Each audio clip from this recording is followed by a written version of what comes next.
NCA ನ್ಯೂಸ್ಗೆ ಸ್ವಾಗತ. ನಾನು ನಿಮ್ಮ PH ನಾಯ್ಕೋಡಿ. ಮಾದಿಗ ಒಳ ಮೀಸಲಾತಿ ಹೋರಾಟ ಸಮಿತಿಯು ಹಮ್ಮಿಕೊಂಡಿರುವ ಜನಜಾಗೃತಿ ರಥಯಾತ್ರೆಯು ಇಂದು KR ಪೇಟೆ ಪಟ್ಟಣದಲ್ಲಿ ರಾಜ್ಯ ಸಂಚಾಲಕ ಭಾಸ್ಕರ್ ಪ್ರಸಾದ್ ಅವರ ನೇತೃತ್ವದಲ್ಲಿ ಯಶಸ್ವಿಯಾಗಿ ನಡೆಯಿತು. ಕಾಂಗ್ರೆಸ್, ಬಿಜೆಪಿ ಹಾಗೂ JDS ಸೇರಿದಂತೆ ಎಲ್ಲ ರಾಜಕೀಯ ಪಕ್ಷಗಳು ಮಾದಿಗ ಸಮಾಜಕ್ಕೆ ಒಳ ಮೀಸಲಾತಿ ಸೌಲಭ್ಯ ನೀಡದೆ ವಂಚಿಸುತ್ತಿವೆ. ರಾಜ್ಯ ಸರ್ಕಾರಕ್ಕೆ ಇಚ್ಛಾಶಕ್ತಿ ಇದ್ದರೆ ಕೂಡಲೇ ನಾಗಮೋಹನ್ ದಾಸ್ ಏಕ ಸದಸ್ಯ ಆಯೋಗದ ವರದಿಯಂತೆ ಮಾದಿಗ ಸಮಾಜಕ್ಕೆ ಒಳ ಮೀಸಲಾತಿ ನೀಡಿ ಸುಪ್ರೀಂ ಕೋರ್ಟ್ ಆದೇಶವನ್ನು ಜಾರಿಗೆ ನೀಡಬೇಕು ಎಂದು ಆಗ್ರಹಿಸಿದ ಭಾಸ್ಕರ್ ಪ್ರಸಾದ್, ಇಲ್ಲದಿದ್ದರೆ ರಾಜ್ಯದಾದ್ಯಂತ ಉಗ್ರವಾದ ಹೋರಾಟ ನಡೆಸಲಾಗುವುದು ಎಂದು ಎಚ್ಚರಿಕೆ ನೀಡಿದರು. ಒಳ ಮೀಸಲಾತಿ ಆದೇಶ ಜಾರಿ ಆಗುವವರೆಗೆ ಪರಿಶಿಷ್ಟ ಜಾತಿ, ಸರ್ಕಾರಿ ನೌಕರರಿಗೆ ಮುಂಬಡ್ತಿಯನ್ನು ತಡೆ ಹಿಡಿಯದೆ ಆದೇಶ ನೀಡುತ್ತಿರುವ ಸರ್ಕಾರದ ಕ್ರಮವು ಖಂಡನೀಯವಾಗಿದೆ ಎಂದು ಆಕ್ರೋಶ ವ್ಯಕ್ತಪಡಿಸಿದರು. ಸಾಮಾಜಿಕ ನ್ಯಾಯಕ್ಕಾಗಿ ಪರಿಶಿಷ್ಟ ಜಾತಿಗಳ ಒಳ ಮೀಸಲಾತಿ ಜಾರಿಗಾಗಿ ಮಾದಿಗ ಒಳ ಮೀಸಲಾತಿ ಹೋರಾಟ ಸಮಿತಿ ವತಿಯಿಂದ ಜಾಗೃತಿ ರಥಯಾತ್ರೆಯನ್ನು ಹಮ್ಮಿಕೊಳ್ಳಲಾಗಿದೆ ಎಂದು ಭಾಸ್ಕರ್ ಪ್ರಸಾದ್ ಪತ್ರಕರ್ತರಿಗೆ ತಿಳಿಸಿದರು. ಪ್ರತಿಭಟನೆಯಲ್ಲಿ ಜಿಲ್ಲಾ ಪಂಚಾಯತ್ ಮಾಜಿ ಅಧ್ಯಕ್ಷ RK ಕುಮಾರ್, ಬಳ್ಳಕೆರೆ ಗ್ರಾಮ ಪಂಚಾಯತ್ ಮಾಜಿ ಅಧ್ಯಕ್ಷ ಚೆನ್ನಿಗಯ್ಯ, ಹೊಸಹೊಳಲು ಶಿವಣ್ಣ, ಗೋವಿಂದರಾಜು, ರವಿ ಶಿವಕುಮಾರ್, ವಕೀಲ ಪ್ರಸನ್ನ, ಆದಿ ಜಾಂಬವ, ಪರಿಶಿಷ್ಟ ಜಾತಿ ವರ್ಗದ ಅಧ್ಯಕ್ಷ ರಾಯಸಮುದ್ರ ವೆಂಕಟೇಶ್, ಶಿವರಾಮು, ಜ್ಞಾನೇಶ್ ಮತ್ತಿತರರು ಉಪಸ್ಥಿತರಿದ್ದರು. ವರದಿ ಡಾಕ್ಟರ್ KR ನೀಲಕಂಠ, ಕೃಷ್ಣರಾಜಪೇಟೆ, ಮಂಡ್ಯ.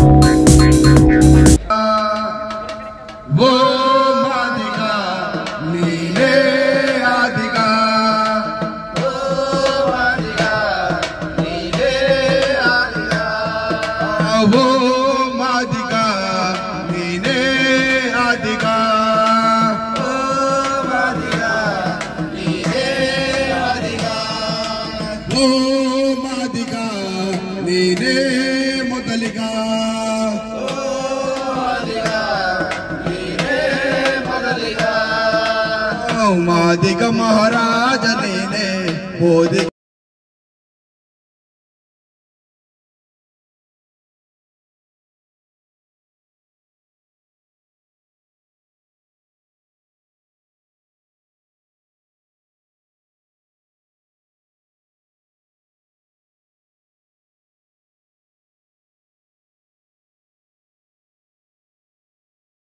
ನಂಬಕ್ಕಾಗಲ್ಲ.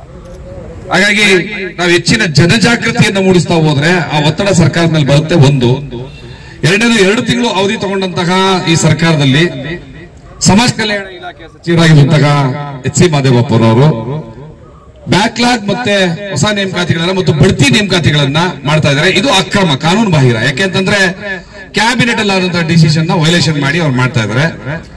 ಇದು ನಮ್ಮ ಸಮುದಾಯಕ್ಕೆ ಬಹಳ ದೊಡ್ಡ ಅನ್ಯಾಯ. ಹಾಗಾಗಿ ಈ ಸರ್ಕಾರದ ನಡೆಯನ್ನ ಕಣಿಸಿ ನಾಳೆ ಕ್ಯಾಬಿನೆಟ್ ಇದೆ 11ನೇ ತಾರೀಕು. ನಾಳೆ ಕ್ಯಾಬಿನೆಟ್ ನಲ್ಲಿ ಬಡ್ತಿ ನೇಮಕಾತಿ ಆದೇಶವನ್ನ ತೆಗೆದೇ ಹೋದ್ರೆ ನಿಮ್ಮ ಸರ್ಕಾರದ ವಿರುದ್ಧ ನಾವು ಬಹಳ ದೊಡ್ಡ ಉಗ್ರವಾದ ಹೋರಾಟವನ್ನ ಮತ್ತು ನಿಮ್ಮ ಸರ್ಕಾರದ, ನಿಮ್ಮ ಪಕ್ಷದ ಸೋಲಿಗೆ ಬಹಳ ದೊಡ್ಡ ಎಚ್ಚರಿಕೆಯನ್ನ ನಾವು ಕರ್ನಾಟಕದಾದ್ಯಂತ ನೀಡಬೇಕಾಗ್ತದೆ ಅನ್ನುವಂತ ಕಾರಣಕ್ಕೆ ಈ 60 ದಿವಸಗಳ ಯಾತ್ರೆಗಳನ್ನ ಮಾಡ್ತಾ ಇದ್ದೀವಿ. ಕಟ್ಟ ಕಡೆದಾಗಿ ಜೂನ್ 9ನೇ ತಾರೀಕು ಪ್ರೊಫೆಸರ್ B ಕೃಷ್ಣಪ್ಪನವರ ಜನ್ಮದಿನಾಚರಣೆ ದಿವಸ ಈ ರಾಜ್ಯ ಸರ್ಕಾರಕ್ಕೆ ಅಂತಿಮವಾದಂತಹ ಎಚ್ಚರಿಕೆಯನ್ನ ಕೊಡೋದಕ್ಕೆ ಬೆಂಗಳೂರಿಗೆ ಹೋಗ್ತಾ ಇದ್ದೀವಿ. ಬೆಂಗಳೂರಲ್ಲಿ ಬಹುಶಃ ಲಕ್ಷಗಟ್ಟಲೆ ಜನ ಸೇರಿ ಅವತ್ತು ಸರ್ಕಾರವನ್ನ ಆಗ್ರಹಿಸುವಂತ ಒಂದು ಸಂದರ್ಭ ಇದೆ. ನಾನು ತಮ್ಮೆಲ್ಲರಲ್ಲೂ ಮನವಿ ಮಾಡೋದೇನು ಅಂತಂದ್ರೆ, ನಾವು ಯಾವ ದೇವಸ್ಥಾನಗಳು, ಗುಂಡಿಗುಂಡಾರಗಳಿಗೆ ಹೋದ್ರೆ ಪುಣ್ಯ ಬರ್ತದಿಲ್ಲ ನನ್ಗೆ ಗೊತ್ತಿಲ್ಲ. ಅವತ್ತು ಜೂನ್ 9ನೇ ತಾರೀಕು ಬೆಂಗಳೂರಿಗೆ ಬಂದ್ರೆ ನಿಮ್ಮ ಮಕ್ಕಳ ಭವಿಷ್ಯವನ್ನ ಕಾಪಾಡುವಂತಹ ಒಳ ಮೀಸಲಾತಿಯ ಹಕ್ಕು ನಮಗೆ ಸಿಗುತ್ತೆ. ಆ ಕಾರಣಕ್ಕೆ ನೀವು ಸಾವಿರಾರು ಸಂಖ್ಯೆಯಲ್ಲಿ ಬೆಂಗಳೂರಿಗೆ ಬರಬೇಕು ಅಂತ ನಿಮ್ಮೆಲ್ಲರಲ್ಲೂ ಕೂಡ ಪ್ರಾರ್ಥನೆ ಮಾಡ್ಕೊಳ್ತಾ, ಇಲ್ಲಿ ನೆರೆದಿರುವಂತಹ ಮಾಧ್ಯಮ ಮಿತ್ರರಲ್ಲಿ ನಾನು ಕೇಳ್ಕೊಳ್ಳೋದೇನು ಅಂತಂದ್ರೆ, ನಮ್ಮ ಉದ್ದೇಶ ಸರಿ ಇದೆ ಅನ್ಸಿದ್ರೆ ನಾವು ನಿಜವಾಗ್ಲೂ ಶೋಷಣೆಗೊಳಪಟ್ಟಿದ್ದೀವಿ. ಈ ಸರ್ಕಾರಗಳು ಇಲ್ಲದೆ ಇರೋ ನೆಪಗಳನ್ನ ಹೇಳಿ ನಮ್ಮನ್ನು ವಂಚನೆ ಮಾಡ್ತಾ ಇದೆ. ಜಾತಿವಾದವನ್ನ ಮೈಗತ್ತಿಸಿಕೊಂಡಿರುವಂತಹ ರೋಗಿಷ್ಠ ಮನಸ್ಥಿತಿಗಳು ಕಳೆದ 35 ವರ್ಷಗಳ ಹೋರಾಟವನ್ನ ನಮ್ಮನ್ನ ಕಡೆಗಣಿಸಿ ನಮ್ಮನ್ನ ನೋವಲ್ಲೇ ದೂಡ್ತಾ ಇದ್ದಾರೆ. ನಮ್ಮ ಸರ್ಕಾರಿ ನೌಕರರು ಕಣ್ಣೀರಾಗ್ತಾ ಇದ್ದಾರೆ, ಬಡ್ತಿಗಳು ಆಗ್ತಾ ಇದಾವೆ, ನಮಗೆ ಸಿಗ್ತಾ ಇಲ್ಲ ನ್ಯಾಯ ಅಂತ. ನಮ್ಮ ವಿದ್ಯಾರ್ಥಿಗಳು ಬಹಳ ಅವರ ಏಜ್ ಬಾರ್ ಆಗ್ತಾ ಇದೆ, ಕೆಲಸಗಳು ಸಿಗ್ತಾ ಇಲ್ಲ ಅಂತ. ಇದೆಲ್ಲ ಅನ್ಯಾಯಗಳನ್ನ ಕಣ್ಣಾರೆ ಕಂಡ್ರೂ ಕೂಡ ಈ ಸರ್ಕಾರದ ಸಚಿವರುಗಳು ಬಡ್ತಿಗಳನ್ನ ಮಾಡುವಂಥದ್ದು, ಬ್ಯಾಕ್ಲಾಗ್ ತುಂಬುವಂಥದ್ದು, ಒಳ ಮೀಸಲಾತಿ ಇಲ್ಲದೆ ಮಾಡ್ತಾ ಇದ್ದಾರೆ. ಇದು ಬಹಳ ನೋವಿನ ಸಂಗತಿ. ಈ ವಿಚಾರವನ್ನ ನಮ್ಮ ಎಚ್ಚರಿಕೆ ಮತ್ತು ನಮ್ಮ ನೋವನ್ನ ಎರಡನ್ನೂ ಸರ್ಕಾರಕ್ಕೂ ಮತ್ತು ಜನಸಾಮಾನ್ಯರಿಗೂ ತಲುಪಿಸುವಂತ ಕೆಲಸವನ್ನ ದಯಮಾಡಿ ಮಾಡಬೇಕು ಅಂತ ಮಾಧ್ಯಮ ಮಿತ್ರರಲ್ಲಿ ನಾನು ಕೇಳ್ಕೊಳ್ತಾ, ಮತ್ತೆ ಈ ಕಾರ್ಯಕ್ರಮಕ್ಕೆ ಇಲ್ಲಿ ಬಹಳ ಹೃದಯಪೂರ್ವಕವಾದಂತಹ ಸ್ವಾಗತವನ್ನು ಕೋರಿದಂತಹ KR ಎಲ್ಲ ನನ್ನ ಬಂಧುಗಳಿಗೆ ಧನ್ಯವಾದಗಳನ್ನು ಅರ್ಪಿಸ್ತಾ, ನಮಗೆ ಎಸ್ಕಾರ್ಟ್ ಸೇವೆಯನ್ನು ನೀಡ್ತಾ ಇರುವಂತಹ ಪೊಲೀಸ್ನವ್ರಿಗೂ ನಾವು ಧನ್ಯವಾದ ಸಲ್ಲಿಸ್ತೀವಿ.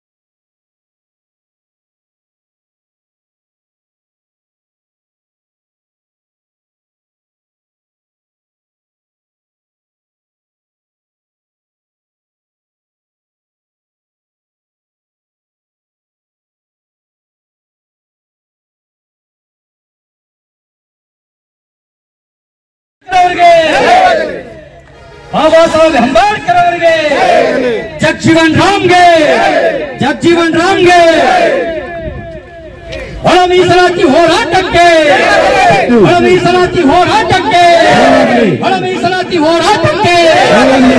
ರಥಯಾತ್ರೆಗೆ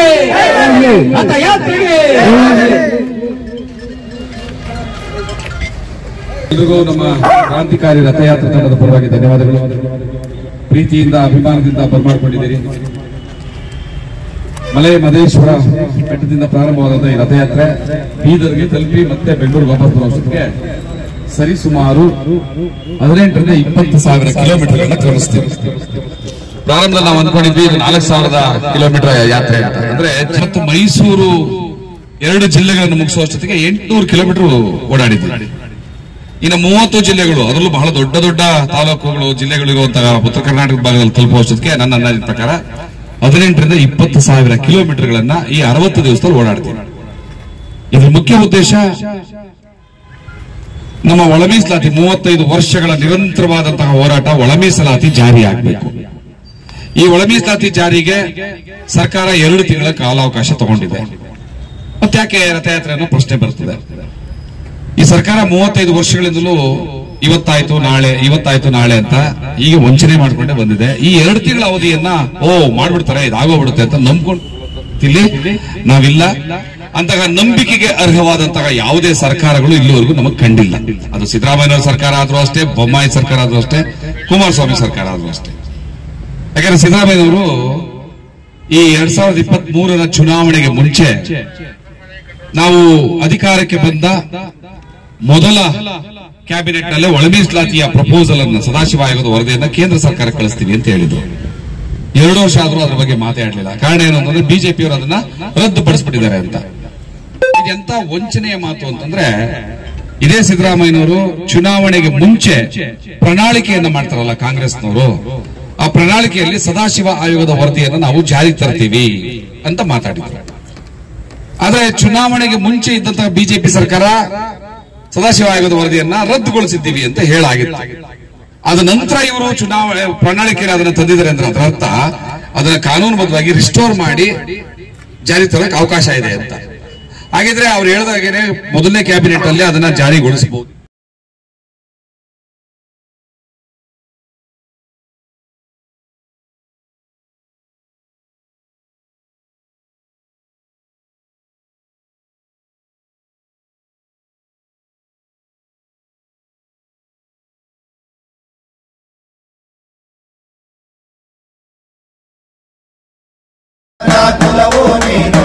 ಚಂಪಾರಿಗೆ ಕಾಯಕಕ್ಕೆ ಜ್ಞಾನ ಸೃಷ್ಟಿಕರ್ತ ನೀನು, ಚಂಪಾರಿಗೆ ಕಾಯಕಕ್ಕೆ ಜ್ಞಾನ ಸೃಷ್ಟಿಕರ್ತ ನೀನು.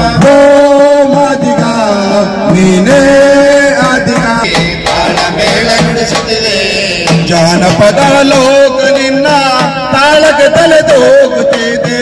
ಜಾನಪದ ಲೋಕನೇ ಆದಿಗ, ಓ ಮಾದಿಗ ನೀನೇ ಮಾದಿಗ, ಓ ಮಾದಿಗ ನೀನೇ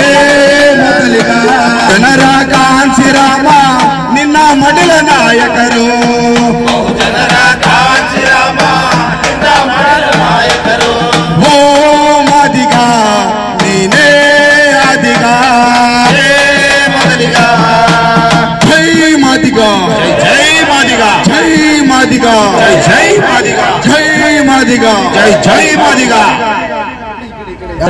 ಕಿಚ್ಚು ಪ್ರತಿ ಊರಿನಲ್ಲೂ ಪ್ರತಿ ಗ್ರಾಮದಲ್ಲೂ ಪ್ರತಿ ಮಾದಿಗನ ಎದೆಯಲ್ಲೂ ಕೂಡ ತನ್ನದೇ ಆದಂತಹ ಕಿಚ್ಚನ್ನ ಎಬ್ಬಿಸಿ ಕ್ರಾಂತಿಕಾರಿಯಾಗಿ ಹೋರಾಟವನ್ನ ಮಾಡಿಕೊಂಡು ಕ್ರಾಂತಿ ರಥವನ್ನ ಇವತ್ತು ಪ್ರತಿಯೊಂದು ಹಳ್ಳಿಯಲ್ಲೂ ಕೂಡ ಗ್ರಾಮದಲ್ಲೂ ಕೂಡ ಎಲ್ಲರ ಮನದಲ್ಲೂ ಕೂಡ ನೆಲೆಸುವಂತ ಕೆಲಸವನ್ನ ಮಾಡ್ತಾ ಇರ್ತಕ್ಕಂತಹ ಈ ಕ್ರಾಂತಿಕಾರಿ ರಥಯಾತ್ರೆಯ ಸಾರಥಿಯಾಗಿ ಈ ದಿನ ಮಂಡ್ಯ ಜಿಲ್ಲೆಯಾದ್ಯಂತ ತಮ್ಮ ಕೆಲಸವನ್ನ ನಿರ್ವಹಿಸಿ ಎಲ್ಲರ ಮಾದಿಗರ ಎದೆಯನ್ನ ಹೊಡೆದೆಬ್ಬಿಸುವಂತ ಕೆಲಸವನ್ನ ಮಾಡ್ತಾ ಇರ್ತಕ್ಕಂತಹ ಈ ಕ್ರಾಂತಿ ರಥಯಾತ್ರೆಯ ಮುಂಚೂಣಿಯ ನಾಯಕರಾದಂತಹ ಶ್ರೀಯುತ ಭಾಸ್ಕರ್ ಸರ್ ಅವರು ಈ ಕಾರ್ಯಕ್ರಮದಲ್ಲಿ ಈ ಒಂದು ಕಾರ್ಯಕ್ರಮಕ್ಕೆ ಆಸೀನರಾಗಿದ್ದಾರೆ. ಇವತ್ತು ನಮ್ಮ ಕೆಆರ್ಪೇಟೆಗೆ ಆಗಮಿಸಿದ್ದಾರೆ. ಅವರು ಹಾಗೆ ಈ ಕ್ರಾಂತಿ ರಥಯಾತ್ರೆಯ ಕೆಆರ್ಪೇಟೆ ತಾಲೂಕಿನ ಎಲ್ಲ ಮಾದಿಗ ಜನಾಂಗದ ಮುಖಂಡರಿಗೆ, ನಾಯಕರುಗಳಿಗೆ, ಎಲ್ಲ ನನ್ನ ಸ್ನೇಹಿತರಿಗೆ, ಹಿರಿಯರಿಗೆ ಎಲ್ಲ ಗೌರವಾನ್ವಿತ ಮಾದಿಗ ಮುಖಂಡರಿಗೆ ನಮ್ಮ ಎಲ್ಲ ಈ ಕ್ರಾಂತಿ ರಥಯಾತ್ರೆಯ ಪರವಾಗಿ ಪ್ರೀತಿಪೂರ್ವಕ ಸ್ವಾಗತವನ್ನ ಕೋರ್ತಾ ಇದ್ದೇನೆ. ಬಂಧುಗಳೇ, ಗ್ರಾಮದಲ್ಲೂ ಕೂಡ ಈಗಾಗಲೇ ನಾವು ಪ್ರತಿಯೊಂದನ್ನು ಕೂಡ ಸಾಮಾಜಿಕ ಜಾಲತಾಣದಲ್ಲಿ ವಿಶೇಷವಾಗಿ